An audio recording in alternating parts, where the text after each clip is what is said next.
ब्रह्म मुहूर्त में श्री गोविंद दास जी लोटा लेकर के डोल डाल गए हैं। ठाकुर जी को पता चल गई और ठाकुर जी तुरंत, महाराज मंगला होने वाली आधा घंटे में, ठाकुर जी की आंख खुल गई है, जग गए हैं। सो मंगला से पहले ही खिड़की से निकल और फेंटा बांध करके ठाकुर जी दौड़े और बिल्कुल धीमी गति धीमी चाल गोविंद दास के पीछे पीछे चल रहे हैं। अभी कछु ना कहूंगा, अभी कछु ना कहूंगा, जब बैठ जाऊंगा, बैठ जाएगा तब छेड़ूंगा आपको।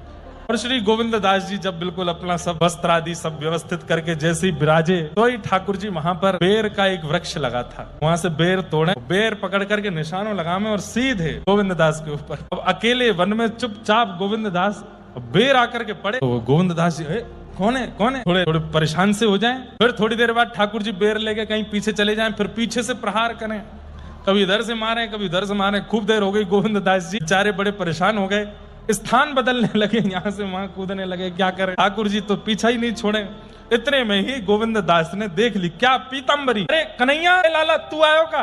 सो ठाकुर जी मंद मंद मुस्काए रहे हैं। अब गोविंद दास मन में बड़े संकोच में भी आ रहे हैं कि मैं कैसी अवस्था में हूँ, मैं इस वक्त बिल्कुल भी पवित्र अवस्था में नहीं हूँ और ये मेरे पास आ रहे हैं ठाकुर जी, अब क्या करूं। लेकिन ठाकुर जी ने जैसे ही गोविंद दास ने ये विचार किया कि मैं पवित्र अवस्था में नहीं हूं, ये मेरे पास आ रहे हैं, तो ठाकुर जी का मुंह बन गया। ठाकुर जी मतलब मैं तो कुछ सखा मानूं, तो ये बीच में परब्रह्म दृष्टि मेरे प्रति का कुलारो है, सोच रहे हैं। तो गोविंद दास जी ने तुरंत बिल्कुल सख्य भाव में ही आ गए। गोविंद दास जी बोले, अच्छा लाला ना मानेगो तो मैं तो कुछ छू दूंगा। फिर आगे आगे ठाकुर जी भग रहे हैं, पीछे पीछे गोविंद दास भग रहे हैं। इतने में ही सामने से गोविंद दास जी की माता जी आ गई। उनको ठाकुर जी तो दिखे नहीं, गोविंद दास दिख रहे, वो अपना पल्लू करे, अरे राम राम राम राम, इतनी बड़ी उम्र में ये देखना क्या कर रहा है ये। तो गोविंद दास जी बड़े बिल्कुल संकोच में आ गए। ठाकुर जी अंतर ध्यान है कि ठेंगा दिखा के भाग गए वहां से।